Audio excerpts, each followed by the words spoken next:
London, 1819. Rain drummed against the tall windows of the Kingsley Library like impatient fingers tapping on the door of a secret. Lady Ophelia Kingsley watched the droplets slide down the glass, each carrying a distorted reflection of the chandeliers glittering in the grand hall, where her mother entertained the afternoon visitors. Women who measured reputations as if weighing gold and judged with the precision of executioners. She wasn't there. She was here, surrounded by volumes of philosophy and economy, ink smudged on her fingertip, and 3 coded letters hidden beneath the blotter.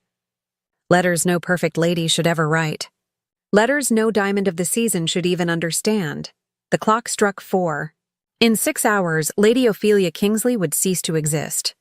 In her place, a new woman would rise, Madame Scarlet, the masked figure no one in London knew by face, but every soul who frequented the Scarlet Veil feared and respected. The faceless woman who ruled the most dangerous club in the city, where secrets were worth more than gold, and identities stayed buried behind silk and shadow. She sealed the final letter with crimson wax, not the Kingsley crest, but a symbol known only to her messengers. Then she smiled, not the sweet smile she wore at the balls, but one sharpened like a blade, hidden behind a mask no one had ever pierced. Lady Ophelia Kingsley was everything London society demanded a woman to be. Beautiful, educated, wealthy, and untouchable. At 27, she had already declined 17 marriage proposals, politely, of course, with the grace her position required. The daughter of the Earl of Kingsley, she owned a personal fortune rivaling that of dukes, an intellect that unsettled scholars, and a reputation so pristine it sparkled like crystal in the sun. But even crystal, no matter how flawless it appears, hides its cracks. At night, while London slept beneath its fog and morality, Ophelia would slip through the servants' corridor, trade her silks for plain garments, and cross the city to an address absent from every official map. There, behind a velvet mask of scarlet that she never removed in the presence of others, she became Madame Scarlet, the phantom owner of the most exclusive and perilous club in all of London. At the Scarlet Veil, everyone wore a mask. Lords gambled away fortunes without revealing their faces. Duchesses traded secrets under cascades of silk. And the true identity of the woman who ruled this empire of shadows remained the greatest mystery of them all. Not even her most loyal patrons knew who she was. Not even her servants had ever seen her face. Madame Scarlet was a voice, a presence, a power without a shape, and she had to remain that way. No one knew. Not her 3 sisters, Victoria and Amelia, comfortably married, nor Juliana, still hopeful at 23. Not her parents, who saw only the perfect daughter. And certainly not the gentleman who vied for her hand at glittering balls, unaware that the immaculate lady who waltzed beneath the chandeliers was also the hidden queen of London's forbidden underworld. But secrets, no matter how well guarded, always find those who seek them. And when the Duke of Ravenscroft, the most charming and dangerously perceptive man in all of London, stepped through the doors of the Scarlet Veil for the first time, wearing a knowing smile and eyes that saw too much, Ophelia felt something she never had before. Fear. Not of him, but of the possibility that someone at last might strip away her mask, and with it, destroy everything she had built. If you too believe that even the best-kept secrets deserve to be uncovered, tell me where you're watching from. Your city, your country, your refuge. I want to know how far this story travels. And before the next chapter begins, subscribe, because some secrets are only revealed to those who stay until the end. Chapter 1. The Weight of Perfection. The Rutherford ball shimmered with crystal laughter and calculated conversation, yet Ophelia felt silence the way one feels cold, not on the skin, but deep within the bones. She glided among the guests with her usual grace, smiling at compliments she could recite by heart, accepting flattery that all blurred into the same hollow tune. "Lady Ophelia, you are radiant tonight." "Lady Kingsley, your beauty rivals the stars themselves." Empty words, spoken by men who desired her fortune far more than they desired to know her. Her fingers tightened around the champagne glass until the chill of the crystal pressed sharply against her palm, a reminder that at least something tonight was real. Everything else, the smiles, the curtsies, the admiration reflected in other people's eyes, felt like painted paper over a cracked wall. At 27, Ophelia Kingsley possessed everything a woman could wish for: beauty that silenced rooms, wealth that stirred envy, a family of standing, and a reputation so flawless it glittered like frost beneath candlelight. And yet when she closed her eyes at night, she saw only emptiness. "Lady Ophelia, would you honor me with this dance?" She turned. Lord Holloway, golden hair, blue eyes, confident smile. "Another one." There was always another one. She inclined her head gracefully and let him lead her to the ballroom floor. Her feet knew the waltz by heart. Her body moved with mechanical perfection while her mind drifted far away, to a world that would soon belong to her again. 6 hours. Only 6 hours until she could shed the ivory satin gown for the dark attire she wore at the Scarlet Veil. 6 hours until she could be who she truly was. Not the flawless lady society adored, but the woman who had built an empire in the shadows. There, she was not measured by beauty or birth, but by intellect, cunning, and the power to read men as easily as others read books. "You seem distant tonight, Lady Ophelia." Lord Holloway's voice pulled her back. She adjusted her smile, not too warm, not too cool. "Merely admiring the decor, Lord Holloway. Lady Rutherford always displays impeccable taste." He appeared content with the shallow answer. Of course he did. None of them sought depth. They wanted the Ophelia that existed in portraits and gossip, the perfect heiress who would one day choose one of them to adorn with her name and fortune.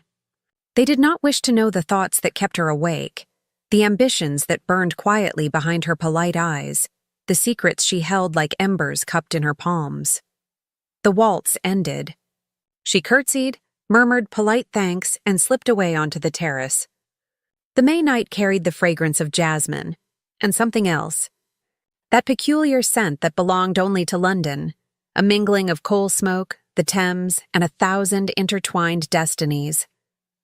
Resting her hands on the cold stone balustrade, Ophelia allowed herself, just for a moment, to remove the invisible mask. She was tired. Not of duplicity, that paradoxically gave her life, but of the loneliness that came with it. Her sisters had their husbands, their homes, their simple, unguarded joys. Victoria laughed easily at family dinners. Amelia blushed whenever her husband looked at her. Even Juliana, still unmarried, carried the soft faith that love would someday come wrapped in sincerity. Ophelia had none of that. She had power, wealth, influence, and a void the size of London within her chest. A faint sound behind her made her body tense. She composed her expression before turning, prepared to face some wandering gentleman seeking privacy or scandal. But the terrace was empty. Only the velvet curtains stirred with the breeze. Beyond them, the ballroom glittered on, her perfect life continuing without her. Ophelia looked down at her hands, delicate, manicured, adorned with rings worth more than some families earned in a year. Hands that signed secret contracts, that sealed coded letters, that built and broke reputations with a single gesture. Hands that still trembled with loneliness when no one was watching. The night wind carried laughter from inside, light, carefree, unmasked. The laughter of people who did not need to hide half of themselves to be accepted. She closed her eyes and imagined, for just one fragile moment, what it would feel like to be free, free from judgment, free from expectation, free from the golden chains of perfection. When she opened her eyes, her reflection stared back from the dark glass, Lady Ophelia Kingsley, the diamond of the season, beautiful, wealthy, admired, and utterly, devastatingly alone. But in less than 6 hours, she would be Madame Scarlet again, and perhaps, among the whispers and wagers, she might find something that resembled belonging. Or perhaps it would only be another form of loneliness, one dressed in darker clothes. Chapter 2. The Man Who Saw Through Masks. Alexander Harrington observed the Rutherford ballroom with the cultivated indifference of a man who had watched the same play 1,000 times. The same actors, the same lines, the same polished smiles, mothers nudging their daughters toward him as if pushing pawns across a chessboard, gentlemen measuring him with barely veiled envy, ladies whispering behind their fans, wondering when the Duke of Ravenscroft would finally choose a wife. At 32, he was supposed to have done it already, married, produced heirs, fulfilled his duty. His mother reminded him of that weekly, with the subtlety of a hammer striking an anvil. But Alexander could not bring himself to choose among women who looked at him not as a man, but as a prize, desirable only for the title he carried. So he did what he did best. He smiled, he charmed, he evaded. And he watched. That was when he saw her. Lady Ophelia Kingsley moved through the room as one might cross a field of hidden traps. Every step measured, every smile calculated, every word weighed before being spoken. She was beautiful, of course. Even the blind in London knew that. But it wasn't her beauty that caught his attention. It was the faint fracture in her flawless armor, so subtle that only someone accustomed to watching people unravel could have noticed it. He saw her decline Lord Harlow with genuine seeming grace that wasn't real, saw her fingers tighten around the champagne glass when Lady Rothmore murmured something sweet and venomous. He noticed the precise moment she slipped away to the terrace, shedding her social mask with the quiet relief of someone finally allowed to breathe. Curious. Alexander was not like the others who sought her favor. He didn't want her fortune. He had his own. He didn't need her name to validate his. Ravenscroft was one of England's oldest dukedoms. And as for beauty, London had no shortage of beautiful women. But interesting ones. Those were rarer than true diamonds. And Lady Ophelia Kingsley, he suspected, was far more interesting than she pretended to be. He followed her onto the terrace, not as a predator stalks prey, but as a scholar follows an enigma. He lingered in the shadows, watching her clutch the balustrade as if it were the only solid thing in a world collapsing around her. He saw the mask fall completely, revealing not fragility, but something far more dangerous. Depth. She wasn't a porcelain doll to be admired. She was a fortress disguised as a palace. Fascinating, he murmured under his breath.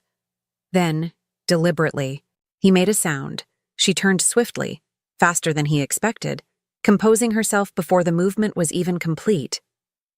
When her eyes found his in the dim light, Alexander caught a spark there. Not fear, but caution. The kind carried by those who have learned that danger doesn't always wear armor. He stepped from the shadows, allowing the ballroom's glow to reach his face. "Forgive the intrusion, Lady Kingsley. You seemed in need of a quiet moment, so I kept a respectful distance, Your Grace." She inclined her head, courteous, cool, perfect. "I hadn't realized you followed me." Followed is a rather harsh word. He moved closer to the balustrade, keeping a proper distance, but close enough to study her more clearly. "Let's say I noticed your departure and grew concerned for your well-being." "How gallant," she said, with not a trace of sincerity. "And why, pray, would a duke concern himself with my well-being?" "For the same reason, I imagine," he replied, "that a diamond flees to an empty terrace."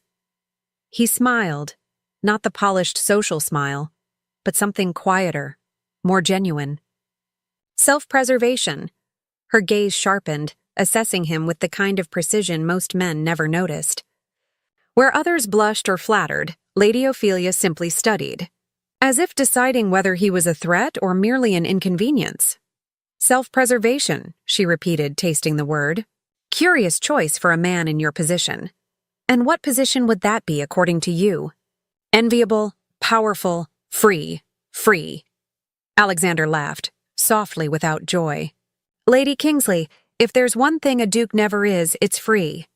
We are prisoners of our own golden chains, much like diamonds, I suspect." Something flickered across her expression.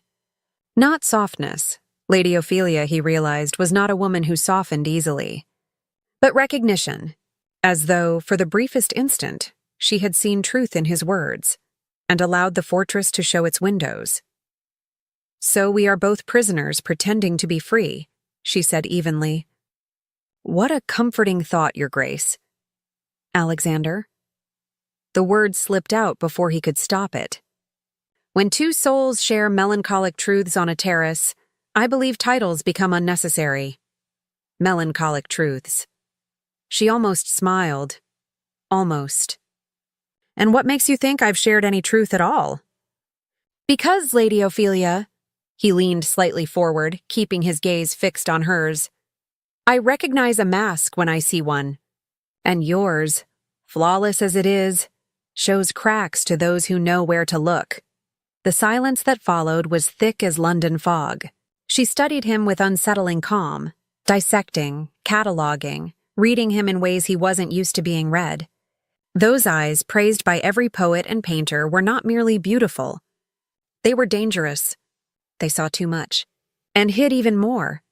Careful, Your Grace, she said at last, her voice soft as silk and sharp as glass. Those who go searching for cracks in other people's masks often discover their own aren't quite as solid as they imagined. And with that, she passed by him, leaving behind only the scent of jasmine and something darker. Something that smelled like danger and defiance. Alexander remained alone on the terrace, a slow, genuine smile curving his lips for the first time in months. She was utterly fascinating. And he realized, with a spark of reluctant wonder, that he wanted to uncover the mystery Lady Ophelia Kingsley guarded so well. Chapter 3. The Stranger in Black. The Scarlet Veil never slept. Even at 2 a.m, when respectable London had long surrendered to its pillows, the club thrummed with life. Or rather, with secrets dressed in silk and deception. Ophelia moved through the grand hall with the quiet authority of a woman who ruled every inch of this clandestine empire. Her scarlet velvet mask covered her face from brow to nose, leaving only her lips and chin visible. Everyone here wore masks. It was the rule, absolute, unbreakable. At the Scarlet Veil, identity meant nothing. Only power, money, and secrets. Madame Scarlet. Thomas, her floor manager, a discreet man in his 50s who had never once asked who she truly was, bowed slightly. Lord M requests a private audience. He claims to have information regarding the matter you mentioned last week. Ophelia nodded. Lord M, of course she knew who he was. She knew the identity of every regular patron, though they all believed themselves safely hidden behind anonymity. Knowledge was power, and she collected both as other women collected jewels. Private room 3, she said. 5 minutes? She lingered, observing. There. A viscount betting the mortgage of his country estate against intelligence on his political rival. Across the room, a duchess discreetly purchasing compromising letters written by her younger sister. In the farthest corner, 3 lords gambling away sums that could feed an entire family for years, and all of them, absolutely all, wore masks that turned familiar faces into fascinating strangers. It was perfect. It was dangerous. It was hers. She ascended the staircase toward the private rooms, and felt it. Not something she could see. Something primal. Instinct. The unmistakable awareness of being watched. Ophelia stopped mid-step, turned slowly, her eyes sweeping the crowd with trained precision. There was someone new. Leaning against a marble column, dressed entirely in black, wearing a Venetian mask that hid the upper half of his face, he wasn't drinking. He wasn't playing. He was simply watching. And though she couldn't clearly see his eyes beneath the flickering candlelight, Ophelia knew, with the kind of certainty that chills the blood, that he was watching her. Her pulse quickened. Not from fear. From instinct. Who was he? Not a regular. She knew them all by heart. An investigator? Impossible. The Scarlet Veil was impenetrable, layered in protections, codes, and loyalty bought at high prices. No one entered without approval, references, and the kind of payment that ensured silence. Then why did every nerve in her body whisper danger? She forced herself to continue climbing, posture steady, mask of calm perfectly intact. She would not let him see that he had unsettled her. But when she reached the landing and dared one final glance below, he was gone. The meeting with Lord M was brief and profitable. Information on a fraud scheme involving 3 members of Parliament. Knowledge she could sell for obscene amounts or hold as leverage when the time was right. Yet through the entire exchange, part of her mind remained on the man in black, the stranger who had looked at her as though he could see through velvet and bone alike. When she returned to the main floor, he was there again. This time seated at one of the gaming tables, apparently absorbed in a game of 21. But Ophelia knew better. He wasn't there for the cards. He was there for her. She leaned slightly toward Thomas, her tone soft but sharp enough to slice through the hum of conversation. "The gentleman in the Venetian mask," she murmured, dressed in black, seated at the back table. "Who introduced him?" Thomas glanced discreetly at his small leather register, the book that never left his pocket. "Lord Whitfield, madame. 3 days ago. Full payment in advance, flawless references." Whitfield. She knew him, an aging lord, harmless, infrequent visitor. But who, in God's name, had he brought into her club? "Name?" she asked, voice cool. "Lord Adrian Vaughan, madame. Newly arrived from Scotland, according to Lord Whitfield. Heir to estates in the Highlands." Adrian Vaughan.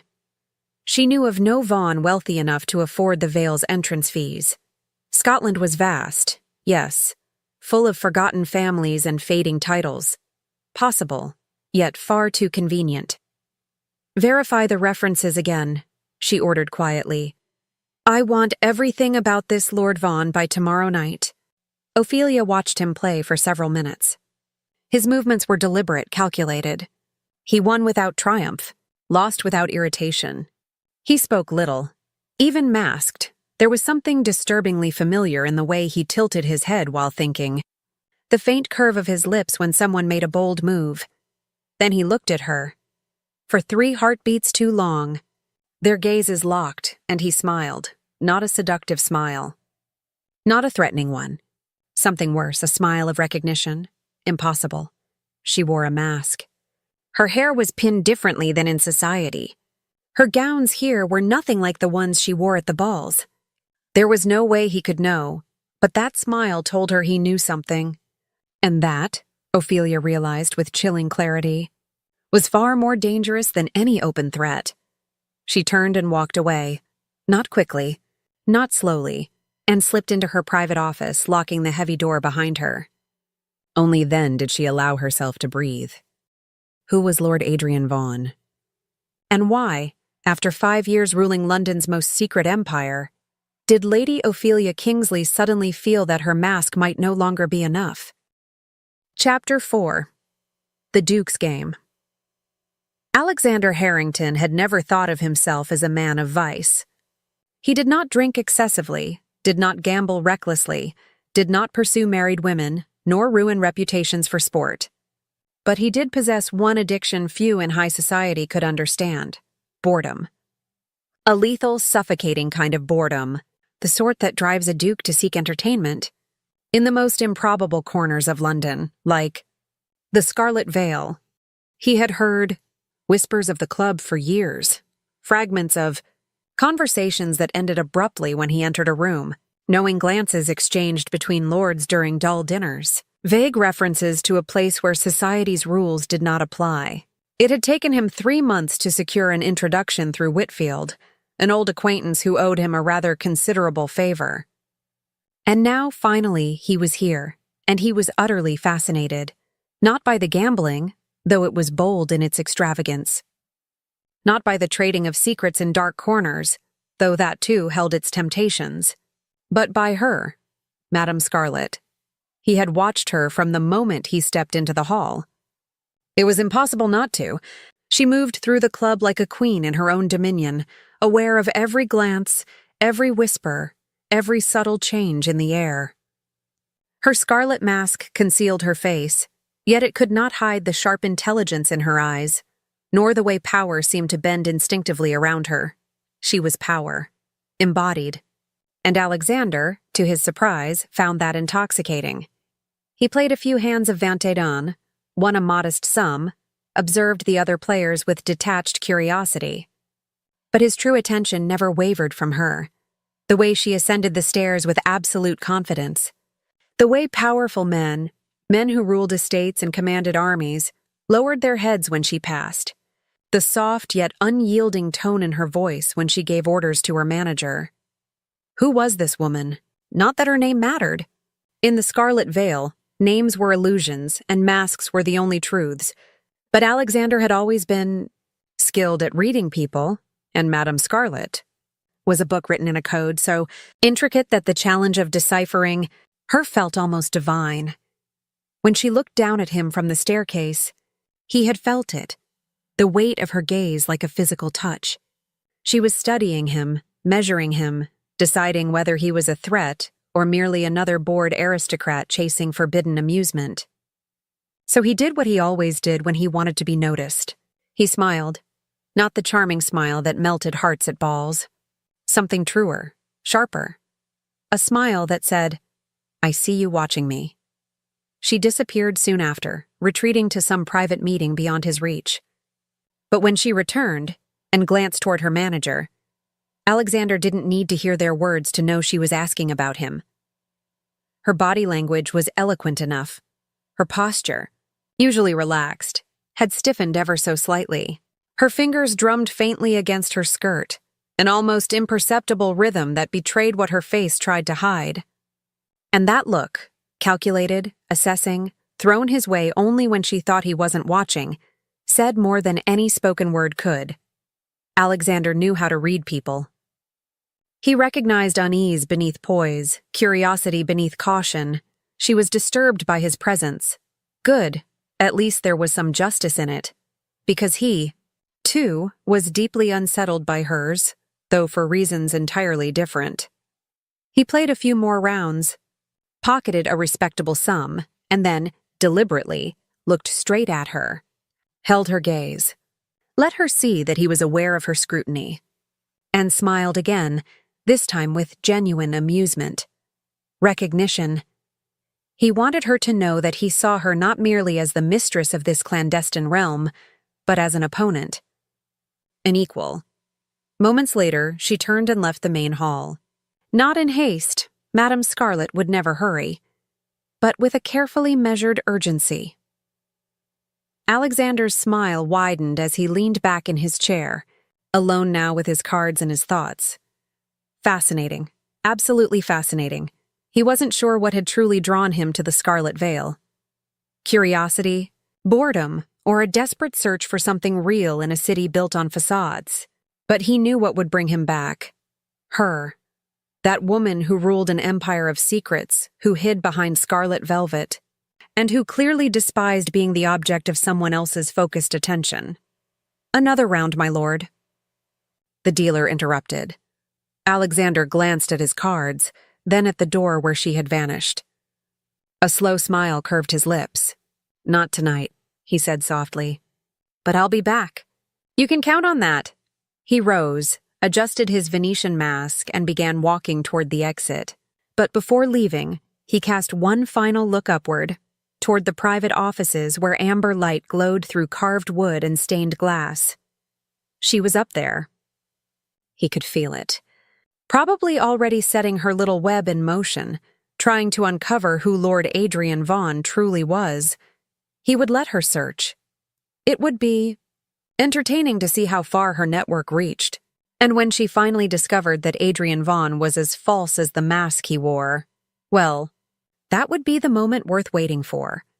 Because Alexander Harrington, Duke of Ravenscroft, had just found the only game in London worth playing, and the woman sitting across the board was, without question, the most intriguing opponent he had ever met. Chapter 5. The Conversation Behind the Mask. 3 days. 3 days of meticulous investigation, and Ophelia had found absolutely nothing. No records that confirmed or denied the existence of Lord Adrian Vaughan. Only vague traces. An old family name from Inverness. Modest Highland properties. Nothing remarkable. But nothing concrete either. It was as if the man had stepped straight out of the Scottish mist for the sole purpose of disturbing her peace. And he did disturb it, because he had returned. Every night since that first encounter, Lord Adrian Vaughan had crossed the threshold of the Scarlet Veil, always immaculate, always wearing that Venetian mask, always watching her with a kind of focus that made her feel both exposed and challenged.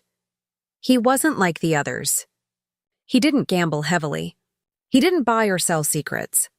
He didn't seek pleasure or scandal. He simply observed. Occasionally he spoke, with a wit sharp enough to make even the most jaded lords pause in respect. He won modestly, lost without care. But his gaze, that deliberate, unwavering gaze, studied her as though she were a puzzle built purely for his amusement. It was infuriating.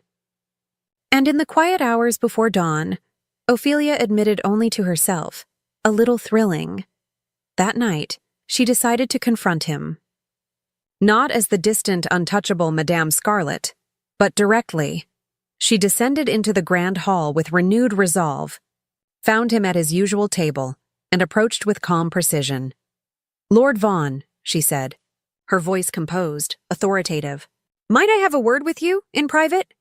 He looked up from his cards, surprise flickering briefly before satisfaction took its place. "Madame Scarlet," he said smoothly. "It would be an honor." He rose, excused himself from the table, and followed her into one of the smaller private rooms, those reserved for conversations, not transactions. When the door closed, silence fell thick as fog between them. "You've been coming here every night," she began without preamble. "You don't gamble seriously. You don't engage in our services. So tell me, Lord Vaughan, what exactly are you looking for at the Scarlet Veil?" He tilted his head slightly, studying her with that same unnerving composure. "Perhaps I'm merely bored with polite London society," he said lightly. "I believe you know the feeling. Don't treat me as you do the others." Her tone sharpened, low but firm. She took a step closer. "I know when someone is hunting for something, or someone, and you, Lord Vaughan, are hunting." For a long moment he said nothing, simply regarded her with a focus that made her pulse quicken in defiance of her will. Then, unexpectedly, he laughed. Not mockingly, but softly, almost in admiration. "You are extraordinary," he said at last. "Most people see only what they wish to see, but you see what is truly there, don't you? Beneath the masks, the polite lies, the carefully staged performances." "Answer the question," she said, ignoring the strange warmth his words sparked. "Very well." He stepped closer, not threateningly, but with a quiet honesty that unsettled her far more than arrogance ever could. "I'm here because at last I found someone interesting in London. Someone who doesn't pretend to be less intelligent than she is. Someone who has built something extraordinary and dangerous and does not apologize for it." He paused. "I'm here because of you, Madame Scarlet." Her heart missed a beat, not from fear, but something far more complicated, a pulse of awareness, of danger and recognition. "You don't know me." "No," he agreed, "but I'd like to. Not your name, if you prefer it hidden, not your history, if it must remain secret, but the mind behind those eyes, the woman who rules this empire with an iron hand wrapped in velvet." She should have been furious. She should have dismissed him, ordered him out, barred him forever from the veil. But something in the raw sincerity of his words disarmed her. "Why?" she heard herself ask. "Why me?" "Because," he said quietly, "I'm tired of empty games and shallow conversations, and I suspect you are too. We're both prisoners of our own creations. I of my position and you of this place. Both of us hiding behind masks, looking for something real in a city built on illusion." His words struck something deep within her, something dangerously familiar. The same hollow ache Lady Ophelia Kingsley felt every time she smiled politely at a ball. The same quiet emptiness. Madame Scarlet buried beneath layers of control and distance, loneliness. The particular loneliness of being seen, but never known. "You speak as if you understand me," she said softly now. her defenses bending just slightly. "You speak as if you understand me," she said softly now, her defenses bending just slightly. "Perhaps I do," he replied. "Or perhaps I simply recognize someone wearing the same kind of mask I wear, even when both our faces are already hidden."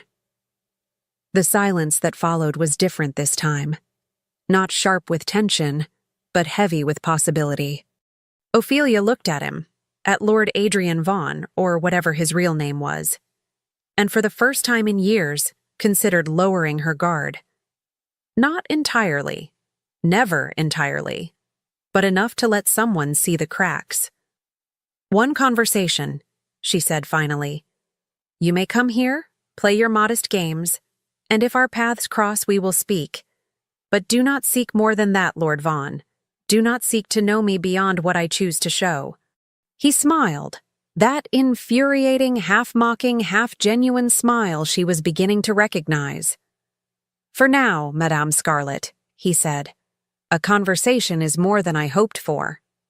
She inclined her head and left the room, her composure intact. But as she walked down the corridor toward her private office, Ophelia realized her hands were trembling slightly. Not from fear, not from anger, but from something she hadn't felt in a very long time. Anticipation. Chapter 6. The suspicion Alexander knew he was playing with fire. Worse, he knew he was enjoying it. The past week had been a strange, perilous duality. By day, he was the Duke of Ravenscroft, performing his social duties with the well-rehearsed charm of a man who'd long ago mastered the art of pretending to care. Tedious dinners, rides through Hyde Park, endless conversations at White's, smiling politely at ambitious mothers, who pushed their daughters toward him like prized merchandise on auction, the usual. Predictable, suffocating. But at night, he became Lord Adrian Vaughan, and stepped into another world entirely. A world where he spoke with an extraordinary woman who challenged his mind in ways no one else ever had. A woman who neither wanted his title nor his fortune, who barely tolerated his presence, yet, he could see it in the smallest of gestures, was beginning to lower her guard, and that was the problem. Alexander was becoming addicted to their conversations, to the way her eyes glimmered behind the mask when he said something clever, to the rare, reluctant laugh she gave when he made a cutting remark about one of the club's more ridiculous patrons, to the way she treated him, not as a duke or a lord, but as an equal. Something no woman in London had ever done. He was beginning to want more than words. And that was absolutely unacceptable. "Ravenscroft, are you listening?" Holloway's irritated voice snapped him back to reality. They were at White's, Alexander sitting with a glass of brandy he hadn't touched, pretending to care about a parliamentary discussion that could bore the dead. "Forgive me, Holloway." "Poor night's sleep," Alexander said. "So it seems." The man gave him a sharp look. "You've been scarce lately. Missed the Ashford ball, the Morrison dinner, even the Devonshire reception. Your mother's beginning to worry you've taken ill." A pang of guilt struck him. His mother, dear relentless woman. He'd neglected even the obligatory weekly visits, too consumed by a woman whose face he had never seen. "I've been occupied with estate matters," he said smoothly. "Estate matters?" Holloway laughed. "Ravenscroft, I've known you since Eton. You've never shown the slightest interest in estate management. What's really going on?" Nothing he could possibly explain. How could he admit he spent his nights in a secret club under a false name, talking to a masked woman who would likely cast him out if she knew who he really was? How could he say that for the first time in years he actually felt alive, and that it terrified him? "Just bored with the season," Alexander replied at last. Not entirely a lie. Same people, same conversations, same everything. "Forgive the interruption, gentlemen." Alexander turned and froze. Lady Ophelia Kingsley stood before them, accompanied by her father, the Earl of Kingsley. She wore a sea-green day gown that caught the light like water, her hair elegantly pinned, her posture impeccable. The perfect lady, the same woman he had met on the Rutherford Terrace nearly a month ago. "Lady Kingsley." He rose immediately, bowing. Earl, what a pleasant surprise. Duke of Ravenscroft. The Earl smiled warmly. My daughter insisted on accompanying me today. I had business with my solicitor, and I thought I might finally show her the interior of White's.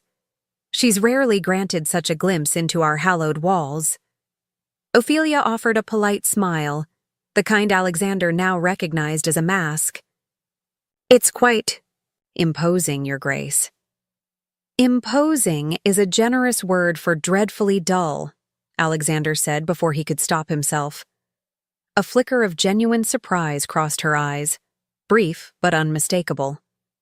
Then for the first time she smiled with something almost real. Honesty, she said softly. How refreshing coming from a gentleman. The words hit him like déjà vu. Madame Scarlet had said something similar not many nights ago. A strange feeling twisted in his stomach.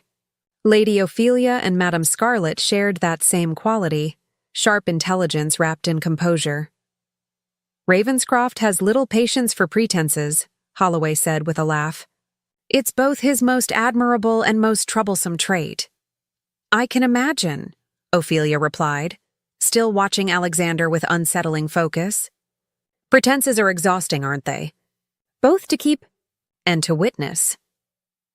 There was something in her tone, something deeper than idle conversation should allow. Alexander studied her closely, truly looked, the way she clasped her hands, fingers intertwined tightly, as though holding something in place. The way her eyes scanned the room, not restlessly, but calculatingly. The subtle precision in her every motion Lady Ophelia Kingsley was performing. Just like he was. Just like Madame Scarlet. Exhausting indeed, he said slowly, not breaking eye contact. Sometimes I wonder how many people in London are actually who they pretend to be.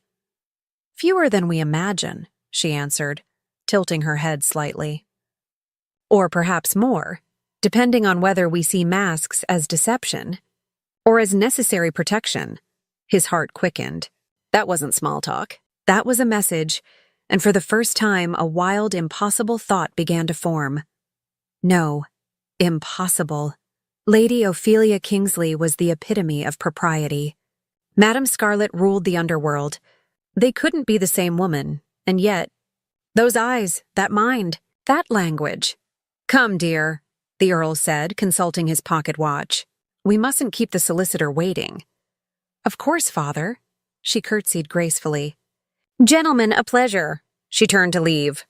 But Alexander heard himself say, almost against his own will, Lady Kingsley? She paused, glanced back over her shoulder. I hope to see you again soon. Perhaps at the next social event I actually managed to attend? Something amusement? Recognition? Challenge? Flickered in her gaze. I hope so as well, Your Grace, she replied. Those social events can be predictable. The most interesting encounters often happen in the most unexpected places. And with that, she was gone, leaving Alexander standing there, brandy forgotten in his hand. A dangerous thought spreading like fire in his mind. Impossible. Completely impossible. But what if... Chapter 7. The Storm Between Them. Ophelia knew she was making a mistake. She knew it with the same certainty that she knew rain would wet her skin, and fire would burn it. And yet every night, she found herself waiting for him, waiting. For the moment Lord Adrian Vaughan would step through the doors of the Scarlet Veil and seek her. Eyes across the crowded room. Something was changing between them. Something dangerous. Their conversations had grown longer, deeper. Not intimate in touch. They always kept a respectable distance. Always aware of the masks they wore, but intimate in ways that mattered more. He spoke of loneliness, the kind that came from carrying expectations he had never asked for. She, cautiously, shared fragments of her own golden cage, never enough to reveal her identity, but enough to let him see her soul. And with each word, each shared breath of honesty, Ophelia felt her defenses eroding, like cliffs worn down by a relentless storm. That night, a real storm raged over London. Thunder rolled against the windows of the Scarlet Veil, and rain drummed impatient fingers against the glass. The crowd was smaller than usual. Many of society's bravest had chosen not to risk their carriages on the mud-slick streets. But he was there. Of course he was. From the upper floor, Ophelia saw him speaking with Thomas, likely asking if she was present. His dark hair, slightly tousled from the rain, gave him a look less polished and far more human. Something in her chest tightened. She was growing attached. And attachment was a luxury Madame Scarlet could not afford. But Lady Ophelia Kingsley, she was learning, was far weaker than she liked to believe. She descended the staircase slowly, aware that he saw her. He always saw her. It was as if an invisible thread connected them, pulling her toward him no matter how hard she tried to resist. When she reached the bottom step, he was already waiting, bowing his head respectfully. "Madame Scarlet," he said, "I wondered if you would come tonight with the storm. This club does not close for weather." "Lord Vaughan!" Her voice came out cooler than intended, a shield hastily raised. But he smiled. That knowing, quiet smile that told her he saw right through her armor. "Of course not. That would be inconsistent with your reputation for unwavering strength. Are you teasing me?" "Always." "Beat." He paused, eyes locked on hers through the masks. "It's one of the few things that still makes me feel alive." Her heart stumbled. "Lord Vaughan, Adrian," he corrected softly. His tone held no arrogance, only something almost pleading. "When we are alone, call me Adrian, please. She should refuse. She should keep the distance, the control, the walls, but the storm outside made everything feel sharper, more real, more urgent. As if the world might end before dawn, and this moment was all they had left to be honest. "Adrian," she repeated, tasting the name. It sounded dangerously intimate on her tongue. "Thank you." He extended his hand, not presumptuous, but inviting. "Will you walk with me?" "Only for a few moments. There's something I want, something I'd like to show you." Every rational thought screamed for her to decline, but she placed her gloved hand lightly on his sleeve. The gesture was proper, harmless, and yet every nerve in her body came alive at the contact. He led her not to the private rooms, but to a covered terrace behind the club, a hidden corner known only to a few. Rain fell like a silver curtain beyond them, but the roof kept them dry. The air smelled of wet earth and dangerous possibilities. "Look," he said quietly, gesturing beyond the rain. Ophelia followed his hand and gasped. Through the shimmering downpour, London glittered below them. Thousands of golden lights pierced the darkness, each one a secret, a life, a story. The city looked infinite, and heartbreakingly intimate. "It's beautiful like this," he murmured. "Raw, real, stripped of its polite masks, chaotic, dangerous, magnificent." Ophelia turned, looking not at the city but at him. "Why did you bring me here?" He faced her, and even behind the mask, the intensity of his gaze stole her breath. "Because I'm tired of pretending," he said softly. "Tired of playing meaningless games. Tired of speaking to people who never say what they truly think or feel. And I do?" Her voice trembled despite her effort to sound skeptical. "More than anyone I've ever met." He stepped closer. Not too close, still respectful, but close enough for her to feel his warmth through the space between them. "You see me," he said. "Not my title, not my fortune, not the face I present to the world. You see who I am, and I see you too." Pause, soft breath. Fear knifed through her. "You know nothing about me. I know you're lonely among the crowds. I know you built this empire because the society that should have welcomed you only ever suffocated you. I know you wear a mask not to hide, but to finally be free." His voice lowered to a near whisper. "And I know you're as tired as I am, of carrying the weight of perfection." Tears burned behind her eyes. She blinked hard, refusing to let them fall. "Adrian, tell me I'm wrong." He lifted his hand, slowly, giving her every chance to stop him. When she didn't, he touched her chin, the only part of her face the mask did not cover. His gloved fingers were gentle against her skin. "Tell me you don't feel this too." She should lie. She should push him away, protect herself, protect everything she'd built. But she was so tired of pretending, of silence, of loneliness. "I can't," she whispered. The words tore from her like truth finally breaking free. "I can't tell you I don't feel it." His thumb traced the line of her jaw, a reverent gesture, as if she were something precious and fragile. She wasn't fragile. But right now, with rain pounding around them and her heart racing so violently he must have felt it, she felt breakable as glass. "Then don't," he murmured. "Just let me have this." He didn't kiss her. He didn't cross that final line. Their foreheads met, breath mingling, masks still in place but meaningless now. For a heartbeat, or 100, the world shrank to that terrace. To that shared breath, to that impossible, perfect moment suspended in time. Pause, slower tone. "I shouldn't want this," Ophelia confessed softly, her lips brushing his words without touching them. "I shouldn't want you." "Neither should I," he answered, voice low. "But I do. God help me. I do." Thunder cracked, closer now, a warning from the heavens. This was dangerous. This would end in ruin. Secrets like hers never allowed happy endings. But as he held her, as if she were the only solid thing left in a collapsing world, Ophelia allowed herself to believe, just for an instant, that maybe love could be stronger than secrets. Pause, fading breath.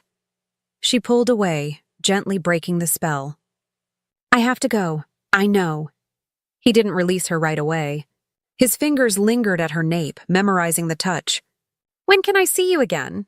"Tomorrow," she heard herself say. "Tomorrow night." He smiled. The real one. The rare one that transformed his entire face. "Tomorrow, then." Ophelia turned and stepped back inside. She had not left her reputation behind. Not her secret, but something far more dangerous. She had left a piece of her heart in the hands of a man who did not know her real name. And when he found out, because men like Adrian always found out, that heart would surely break. Yet that night, as the storm rattled London and she climbed the stairs to her office with trembling hands and a racing heart, Ophelia allowed herself one mercy. She did not think about tomorrow.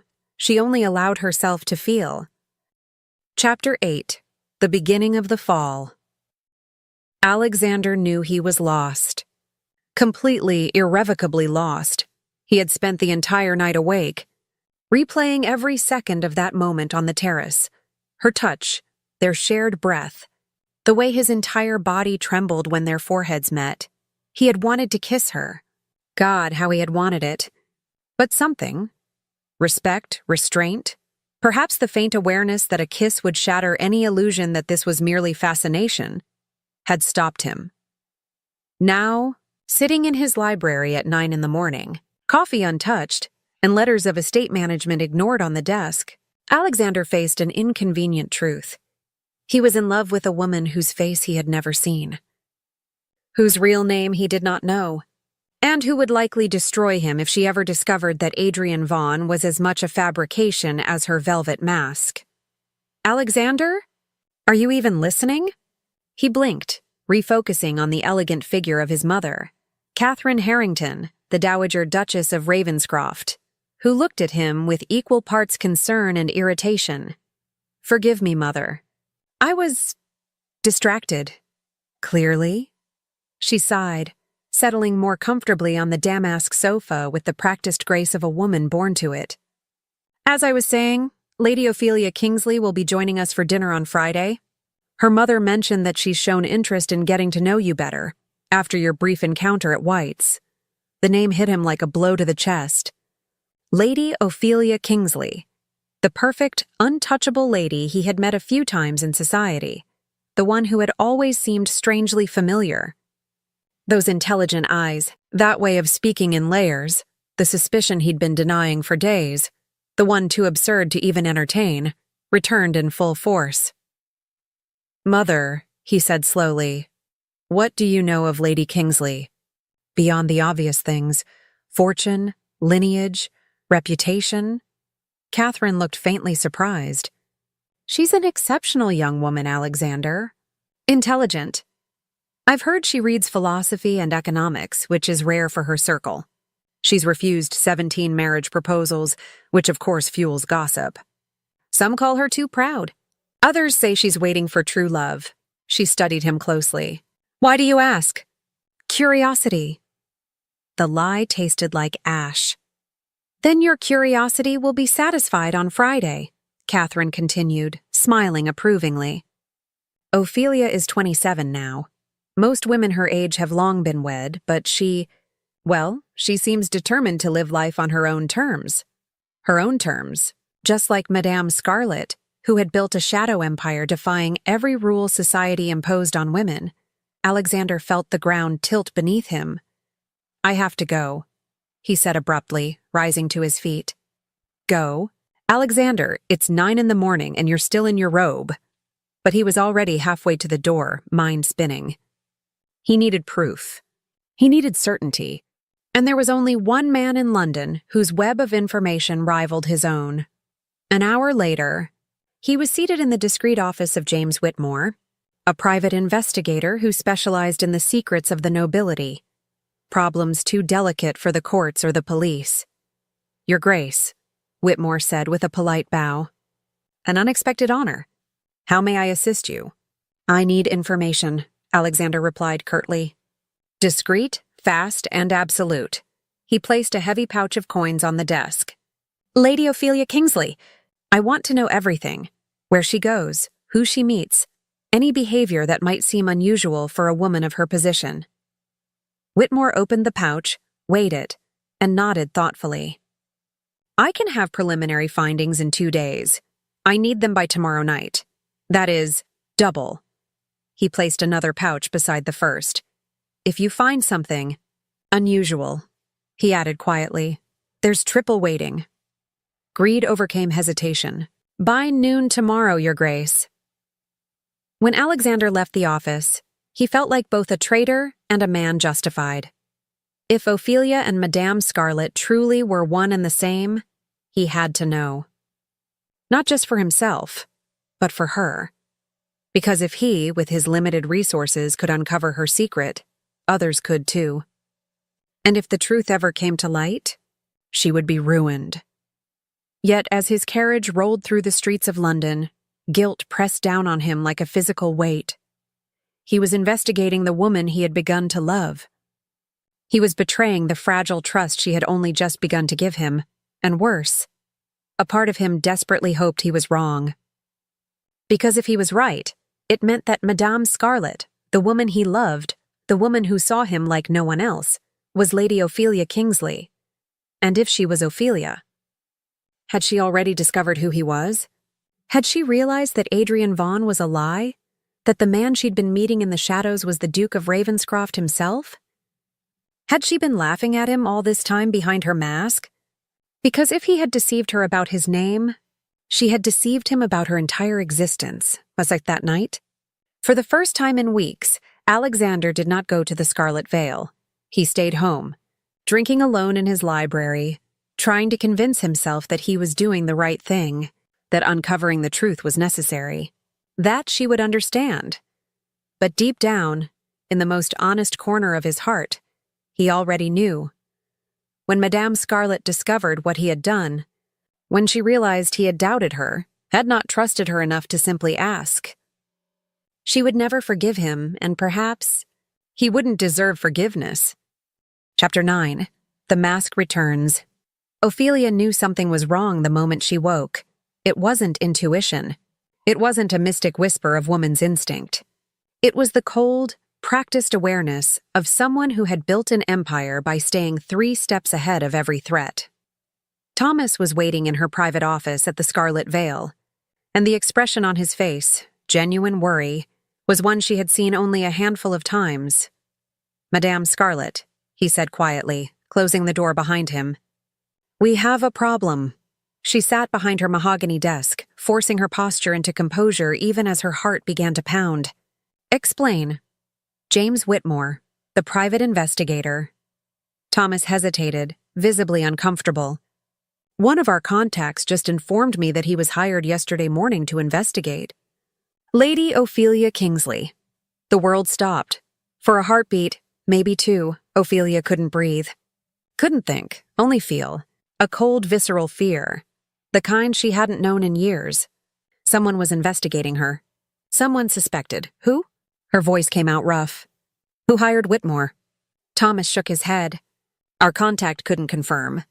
But the payment was extraordinary. Whoever it was has significant resources. And urgency. Significant resources. Urgency. And interest specifically in Lady Ophelia Kingsley. Her mind raced through possibilities. Creditors? Impossible. Her finances were flawless. Rejected suitors seeking revenge? Perhaps. But after 17 proposals over years, why now? Unless… Adrian. The thought hit her like a slap. Adrian Vaughn, who had not appeared the night before for the first time since their first meeting. No message, no word, nothing. And now, the very next morning, a wealthy client had hired an investigator to dig into Lady Ophelia Kingsley. Coincidence? Ophelia didn't believe in coincidences. How long before Whitmore finds something? Her tone was calm, unnervingly calm, detached from the panic curling inside her. Days, maybe less, Thomas replied. He's good, madame. Very good. Ophelia closed her eyes. Years of meticulous caution. Of living two lives in perfect surgical precision. And now, because she had allowed emotion to blur her judgment, because she had fallen in love with a man who was likely betraying her, everything she had built was at risk of collapsing. Strengthen surveillance, she ordered finally, opening her eyes. Her voice was steady again, colder. I want to know every move Whitmore makes, everyone he speaks to, every scrap of information he collects, and find out who hired him. Whatever it costs. Yes, madame. Thomas bowed and left. Closing the door softly behind him, Ophelia sat still for a long time, staring at that closed door, her mind spinning like a wheel on fire. Adrian, his absence, the timing, the investigation. It couldn't be coincidence. Maybe she was wrong. Maybe Adrian had nothing to do with it. Maybe there was an innocent reason for his absence. Illness, family duty, anything. But Ophelia Kingsley hadn't built the scarlet veil on optimism. She had built it on paranoia, precision, and an unrelenting expectation of betrayal. And right now, the worst possibility was the only one she could afford to believe. If Adrian Vaughn truly was investigating her, she needed to know why. She needed to understand what he suspected, what he already knew, and what he intended to do with that knowledge. Then she needed to decide, confront him, or remove him as a threat before he could do real damage. The second option was safer. More logical. Ophelia had ways of making problems. Disappear, not violently. She wasn't a monster, but efficiently. People could be persuaded to leave London. Quietly. Permanently. But the mere thought of doing that to him, of using against Adrian, the same tools she used on her enemies, made her stomach twist because she loved him. God help her, she loved him, and he was betraying her. She remained at her desk until dusk, staring out at London as it came alive with lamplight. Each flicker of flame represented a life continuing blissfully unaware of the private war consuming hers. Somewhere out there, Adrian, or whoever he truly was, waited for the information that could destroy her. Elsewhere, her sisters laughed beside their husbands, her parents dined peacefully, and London's high society carried on its glittering dance of appearances and lies.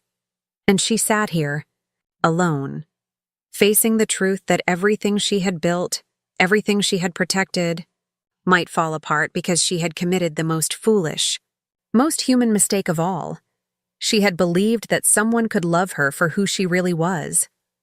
When she finally stood, she was no longer the woman who had once dreamed of love on a rain-soaked terrace. She was Madame Scarlet again, cold, calculating, unyielding. If Adrian Vaughn wanted to play dangerous games, She would teach him exactly who he was dealing with, and if her heart had to break in the process, well, broken hearts were a small price to pay for survival. Chapter 10: The Truth Beneath the Mask. The envelope arrived at noon, exactly as promised. Alexander held it for several minutes before opening it, as if the weight of the paper could somehow prepare him for the weight of the truth inside. When he finally broke the seal and began to read, the world he knew collapsed. Lady Ophelia Kingsley maintains a strictly conventional routine during the day: social visits, family obligations, carriage rides with her sisters. However, nocturnal movements are irregular. Witnesses report a discreet carriage leaving the Kingsley estate around 10 o'clock, 3 to 4 times a week, always through the servants' entrance. Destination: the Mayfair district, near an establishment known only as the Scarlet Veil. Alexander stopped reading. His hands trembled. He forced himself to continue. Further investigation reveals that the Scarlet Veil is an underground club of significant reputation among the aristocracy. Its proprietor remains entirely anonymous, known only as Madame Scarlet. The club has operated for approximately 5 years, coinciding precisely with Lady Kingsley's age of majority and her gaining financial independence. The words blurred. He dropped the report onto the desk, rose to his feet, and walked to the window. He breathed. He tried to understand. Ophelia. Lady Ophelia Kingsley, the diamond of the season, the perfect heiress his mother wanted him to pursue, was Madame Scarlet, the masked woman he had fallen in love with. The mistress of London's most dangerous secret world, she had known. From the very beginning, she had known who he was. The realization struck like a fist to the gut. While he had introduced himself as Adrian Vaughan, believing himself clever, believing he was hiding his truth, she had known him. She had seen his face, read his name in papers, heard the gossip about the Duke of Ravenscroft, and she had let him believe he was deceiving her, that his disguise was flawless, when in truth, she'd been watching. Silent behind her mask, every conversation, every confession, every moment when he had spoken of loneliness, of duty, of the suffocating weight of nobility, she had known exactly who was speaking, and still she never said it. Never once did she whisper, "I know who you are, Alexander. Why? Why keep the lie alive?" The answer came cruelly fast, because she had been playing him, using him, maybe even planning to blackmail him. A duke, sneaking into a forbidden club under a false identity. It would make delicious scandal. A scandal worth a fortune. But then he remembered, her trembling under his touch. The sound of her breath when their foreheads met. The raw honesty in her voice when she whispered, "I shouldn't want you." That hadn't been performance. It couldn't have been, unless she was so brilliant a liar that even her heartbeat obeyed her deceit. Alexander picked up the report again, forcing himself to read to the end. Additional note: Lady Kingsley appears to maintain her own network of informants. "I was warned this morning that my investigation is being investigated. Exercise extreme caution, Your Grace. This is no ordinary woman, and her resources are substantial." Of course she knew. Ophelia, Madame Scarlet, had not built an empire by being careless. She knew he had investigated her, and by now, she likely despised him for it. The irony was brutal. He had investigated her because he couldn't bear the doubt, because he needed to know if the two women who haunted him were one and the same. And in doing so, in choosing suspicion over trust, he had destroyed the fragile truth they might have shared. Alexander looked at the clock. 4 in the afternoon. In 6 hours, the Scarlet Veil would open its doors. She would be there, masked, regal, untouchable. And when their eyes met, she would not see Adrian Vaughan, the man who had whispered vulnerability. She would see Alexander Harrington, the Duke who had betrayed her. He should stay away. He should let the story end quietly. Marry a respectable lady, produce heirs, and live the life everyone expected of him. But as he stood there, staring out at London through the tall windows of his library. Alexander realized he couldn't. He couldn't let her go without knowing. He had to tell her the truth. All of it. No more masks. No more lies, even if she hated him. Even if she destroyed him. Even if she used everything she knew to ruin him utterly. He had to see her again. He had to look into her eyes and ask, was any of it real? Or had he fallen in love with a ghost she had created just for him? At 10 that night, Alexander stepped across the threshold of the Scarlet Veil for the last time. He wore his Venetian mask, not as disguise, but as farewell. He was no longer Adrian Vaughan, the Scottish heir. He was simply a man walking toward his own undoing. The club was alive, laughter, silk, and secrets filling the air. His heart pounded like a drum against his ribs. And then he saw her. Madame Scarlet, Ophelia, descended the staircase with her usual grace. The scarlet mask gleamed beneath candlelight. Her posture was flawless. But her eyes were different. He saw pain there, and fury, and the kind of defensive coldness born from heartbreak. She knew. She knew he had investigated her. She knew he had discovered her secret, and in that single glance she told him everything he feared. You hurt me. And I will never forgive you. Alexander walked toward her like a man walking to the gallows, slow, deliberate, resigned. When he reached the base of the stairs, she stopped midway, looking down at him. The distance between them, just a few steps, felt like an ocean. Madame Scarlet, he said softly, voice rough. Please, I need to speak with you. There is nothing to discuss, Lord Vaughan. Her tone was pure ice. Unless you wish to terminate your membership. In that case, Thomas will assist you. Ophelia. The name escaped him. Part plea, part confession, part surrender. The entire room froze. No one used real names in the Scarlet Veil, ever. It was the one rule that could not be broken, and Alexander had just shattered it. Lord Vaughan, she said at last, her voice low and lethal. Follow me, now. She descended the last steps and passed by him without a glance, expecting obedience, and Alexander followed, knowing that the next few moments might decide everything between them. The truth at last would have its reckoning. Chapter 11. No More Masks. The door to Private Room 7 closed with a sound too final for such a small space, like the lid of a coffin. Ophelia turned, each movement measured, every muscle held tight. She did not remove her mask, not yet. That would be a satisfaction he hadn't earned. Alexander, no longer Adrian, never Adrian again, stood near the door, as if afraid she'd cast him out before he could speak. Good. He should be afraid. You used my name, she said, voice low and dangerous. In the main hall, in front of patrons. You broke the most sacred rule of this establishment. I know. No excuse. No defense. Just acknowledgement. Do you understand what that means? The risk you put me in? She stepped forward, fury finally cracking the ice. 5 years? 5 years building this, protecting my identity, making sure no one could connect Lady Ophelia Kingsley to this place. And you, in one moment of what? Desperation? Selfishness? Set a match to it. Then let me do the one honest thing left. He raised his hands to the Venetian mask and removed it in a single deliberate motion, leaving his face utterly bare. Ophelia went still. The world tilted. That face, she knew it.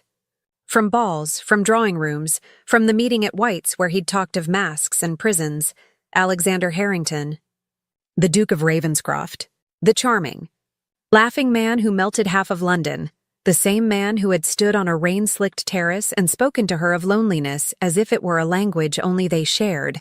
Adrian Vaughan was Alexander Harrington. You. The word scraped out, the axis of her world shifting too fast to follow. You're the Duke of Ravenscroft. Yes. He watched her absorb it, his face emptied of pretense. Alexander Harrington. No disguises between us now, Ophelia. No lies. Explain it to me, please. I want to understand. I need to understand. Her name in his voice, from that familiar, impossible face, cut clean through her armor. All this time, she had been speaking to a duke, that duke, and never knew. I didn't. She shook her head, thoughts unraveling to smoke. I didn't know you were. Don't lie. Not now. Frustration roughened his tone, but pain lived underneath. You run this club by knowing exactly who walks through the door. You told me yourself. Knowledge is power. Don't pretend you didn't investigate me, that you didn't learn who Adrian Vaughn really was. I did investigate. The words broke louder than she intended. Of course I did.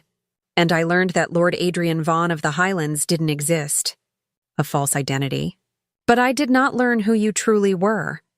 She stepped closer, accusation rising to meet his. You covered your tracks. Perfectly. No direct ties to your real life. No trail that led to Alexander Harrington, Duke of Ravenscroft. Surprise flared across his features. Genuine, unguarded. You didn't know? No. Anger and hurt bit into her voice. What do you think this is?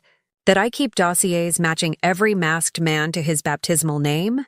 I can smell a lie, yes, but I can't conjure your truths from thin air. Her eyes burned.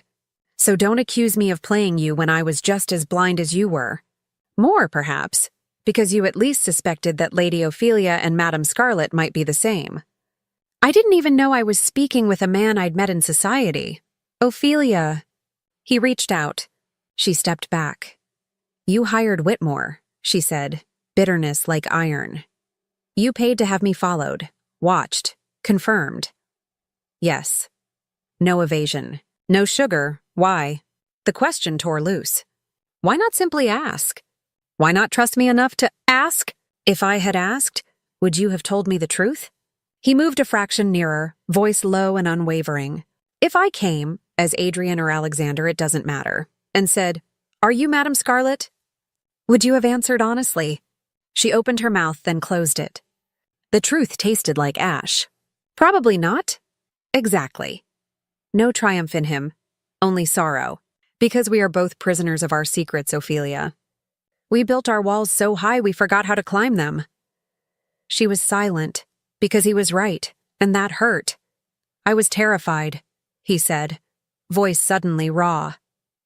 I met Lady Ophelia Kingsley, untouchable, brilliant, too brilliant, and she fascinated me. Then I met Madame Scarlet, fierce, impossible, sovereign, and I fell in love.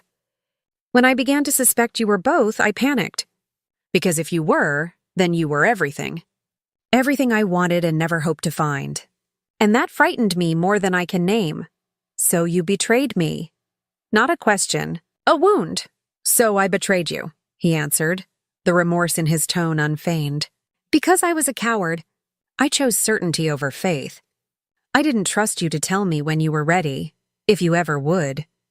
And now I know you truly didn't know who I was. Which makes my betrayal worse. You had a reason, a secret that could destroy you. I had only fear. Silence descended, heavy, shared, aching. Two people who had lied and hidden and hurt each other while learning, helplessly, how to love. I should have told you, Ophelia said at last, small-voiced, about being Lady Kingsley. When I realized Adrian Vaughn was a fiction, I should have confronted you and forced the truth into the light. But I was afraid. She looked down at her hands. Afraid that if you knew who I truly was, not just the name but all of it, Lady Kingsley and Madame Scarlet together, you'd see a monster. A monster? He stepped closer. She didn't retreat. Ophelia, you are the most extraordinary person I have ever known, not despite what you are, but because of it. How can you say that? Tears slipped free, unchecked. You don't even know me. Not whole. You know pieces. Ophelia on a terrace, Scarlet in a club. Not the woman who must be both at once. The woman who lies to everyone, every day, who built an empire in shadow while pretending to be perfect in daylight. He lifted a hand slowly, telegraphing intent, giving her time to stop him. When she didn't, his fingers rested against the edge of the scarlet velvet. Then let me know you. All of you. No masks. No lies. A breath. May I? She should say no. Distance was safety, revelation, surrender, but she was so very tired she nodded. He removed the mask with reverence, as if unwrapping a relic. And for the first time they stood face to face with nothing between them. Alexander Harrington and Ophelia Kingsley, not Adrian and Madame Scarlet. Not roles, not performances, just them. There you are, he whispered, studying her like he meant to remember her forever. Ophelia. All of you. All of me, she echoed, voice breaking. All the lies, all the masks, all the chaos I pretend is under control. I see you, he said, steady. I see you, and I'm not leaving. Why? The word pleaded. Why aren't you running? You should. Anyone sensible would. Because I love you. No flourish, no armor, only truth. I love the lady who pretends to be less than she is so fragile men won't break. I love the mistress of a hidden empire who rules with a velvet-gloved iron will. I love the woman between them who is exhausted from pretending. I love all your parts, Ophelia, even the ones you think must be hidden. A sound escaped her, ugly, desperate, the sound of someone who is held back too long. I love you too, she sobbed. And I hate that I do. I hate it because it means you can destroy me, because you already did, when you chose suspicion over trust. I know. He drew her into his arms, and this time she let herself fall. If I could go back, I would do it differently. I would ask. I would trust. I can't change what I did. All I can do is promise I will do better. That I will. Never again choose fear over faith. Never again betray what we're building. How can I believe you? She asked against his chest, his heartbeat racing to match hers. How do I trust again? You can't, he said, brutally honest. Not yet. Not today. He eased back enough to meet her eyes. I'm asking for a chance to rebuild it. Stone by stone, day by day. Let me prove I can be worthy. Of you, of your love, of your trust. I'm not asking for forgiveness tonight. I haven't earned it. I'm asking for the chance to try. Ophelia looked at him. Not the mask, not the legend, but the man. Part of her wanted to banish him to save herself from further hurt. Another part, larger, truer, remembered every quiet conversation, every fragile confession, every moment when, despite the lies, they had been real together. A chance, she whispered at last. But no more lies. Never again. If you want to know something about me, Alexander, ask. And I will do the same. Promise, he said, cupping her face, lowering his brow to hers. The terrace, remembered, but transformed. No more masks. Not between us. No more masks, she breathed, letting the closeness, the warmth, the terrifying reality wash through her. When he kissed her, finally, inevitably, it wasn't fireworks or surrender. It was gentle. An apology. A vow. Two broken people learning the shape of a possible future in the dark. They parted, and she kept her eyes closed for one heartbeat more, memorizing the feel of it. When she opened them, his gaze held worship and fear, the fear of losing her. Ask me, she said softly. You have a question. I can see it. Ask. He hesitated, then, how? How did you build all this? The club, the network, the double life, without anyone discovering you? She almost smiled. Meticulous planning, healthy paranoia, and the simple truth that society sees what it wants to see. No one expected Lady Ophelia Kingsley capable of this, so no one looked. She paused. My turn. Why Adrian Vaughn? Why invent a man instead of coming as yourself? Because Alexander Harrington comes with expectations, he answered. He's watched, judged, catalogued. Adrian Vaughn was free, just a man, not a duke. He could speak to you without the gravity of my title crushing every word. "But you are your title," she said gently. "As I am both Lady Kingsley and Madame Scarlet. We don't get to cut away the parts that are inconvenient. Then we learn to carry all of them," he said. "Together." "Together," she echoed. And for the first time since Whitmore's name had passed Thomas's lips, Ophelia felt something other than fear and pain. She felt hope. Epilogue: All the Faces We Keep. Spring rain blurred London into a wash of silver gray, and Ophelia stood by the tall window of Ravenscroft Library watching it fall, one hand resting unconsciously on her still flat stomach, where a quiet secret was beginning to grow. 6 months of marriage.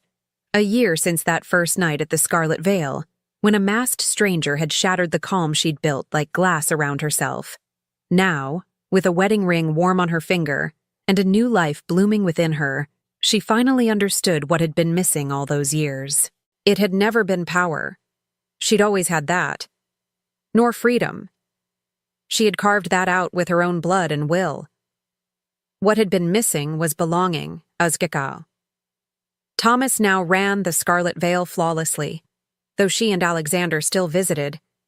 On rare evenings, always masked, rediscovering the thrill of two strangers speaking in whispers and shadows. Except now, when he touched her through velvet and silk, there was no fear of discovery, only certainty. They belonged to one another, in every world they inhabited. Alexander watched her from his armchair, eyes soft. He noticed the way her hand lingered on her stomach, a new gesture she hadn't yet realized she made. He suspected. No, he knew. He knew her every unconscious motion, every habit. The Duchess of Ravenscroft was carrying a Harrington air, and the thought filled him with equal parts terror and awe. He would wait for her to tell him, in her own time. Perhaps tonight, when they donned their masks once more and returned to the club that was no longer hers to manage, but would always be part of who she was. He had learned to love all her selves, the Duchess who presided over formal dinners with the composure of a queen, the woman who still played cards with masked lords and argued strategy with Thomas over a glass of brandy, the wife who challenged him over breakfast with political debate and undid him with laughter and kisses when the sun went down. She hadn't surrendered her sharp mind, her independence, or that shadow-blooming part of her soul. And he had never asked her to. Her estates remained in her name. Her fortune, untouched and fully her own. Her decisions, respected as equal to his. Because living two lives, light and shadow, was its own kind of heroism. "What are you thinking?" he murmured, coming up behind her, his hand covering hers over the gentle curve of her stomach. She stiffened for a moment, then relaxed, realizing he knew. "You know," she whispered. "I always know." He kissed the side of her neck. "Are you happy?" "Terrified," she admitted softly. "But yes, happy." He turned her in his arms, studying the face he had once thought he'd lost. "Shall we go to the club tonight? Celebrate?" She laughed, that sound he adored, a blend of mischief and joy. "Celebrate my pregnancy in a clandestine club? Alexander, you're incorrigible." I learned from the best.